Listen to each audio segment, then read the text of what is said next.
Hi, my name is Georgia Hill, and I will be informing you of the effects of death on a family.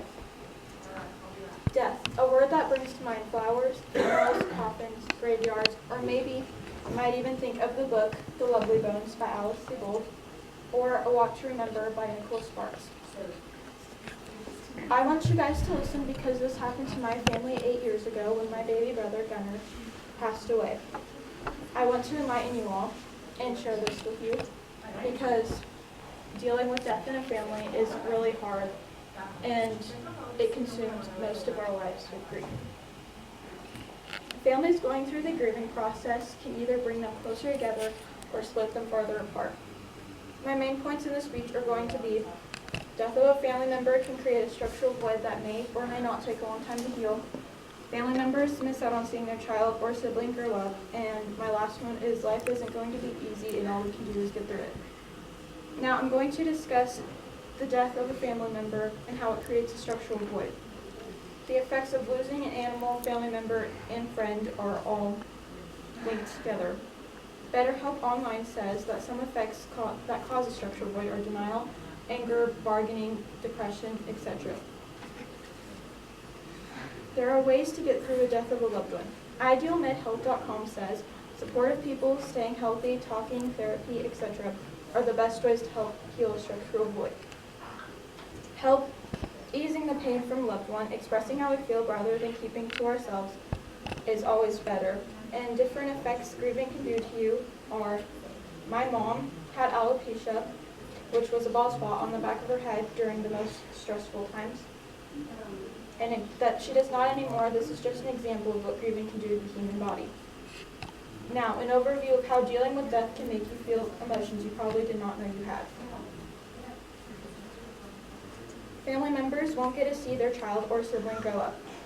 Every family has a different way they grieve. According to Stacy Colino in the article, A Long Reach of Grief, she says, ultimately grieving isn't about loss, it's about gaining and growing. What helps our family grow is October 15th, the Wave of Light, Infant Loss and Awareness Day. We light a custom candle my mom made at 7 o'clock in remembrance of him. And each family has different ways of remembering. In the article, The Long Reach of Grief, Dr. Breen says death ends a life but not the relationship. This means to reinvent the connection and find a new way to stay close. What helps us stay close is my brother's birthday. We make blue cakes because we think blue is his color. And we make meals that correspond like with the age he is. Like for instance, last year we had spaghetti, and the year before that we had dino chicken nuggets. And on January 23rd, we celebrate his Angel Day, where we have blue balloons, and we write notes attached to them, and we send them up to heaven. Now, having them to grow up with and never knowing them isn't the only hard thing. Stacy Colino says, a loss or death can have an impact on your own identity, a distant memory and never knowing them. Now, never getting to know them is always hard on a family. Life isn't going to be easy, and there will be sad moments, and all you can do is get through them.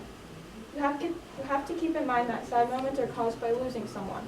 In the article, Psychological Effects of Death of a Loved One states, mourning has to deal with the expression of sorrow.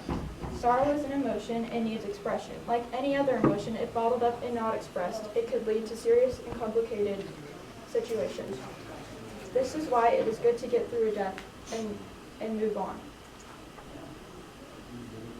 In the article, Psychological Effects of Death of a Loved One, it gives great examples of how to move on. Being supportive, being patient, and getting support. Getting through death is hard. Listening to your instincts, getting help, and talking it out. Which is hard to say because it took my mom 8 years to finally talk to a therapist. Grief, a complex constellation of emotions. In the article, The Long Reach of Grief, an MD professor from the University of Iowa says, grief is characterized by waves of sadness. You may feel fine for a while, then become overwhelmed. Keeping your mind active will help. Physically, you could run, and mentally, reading. First step, some effects of how death can affect a family. In summary, losing someone who means the world to you is hard. Looking forward may not be. My main points in this speech were, death of a family member will create a structural void that may take a long time to heal. Ever getting to see a child or sibling grow up is always, to spend holidays with is always hard. And there will be sad moments in life, and all we can do is get through them.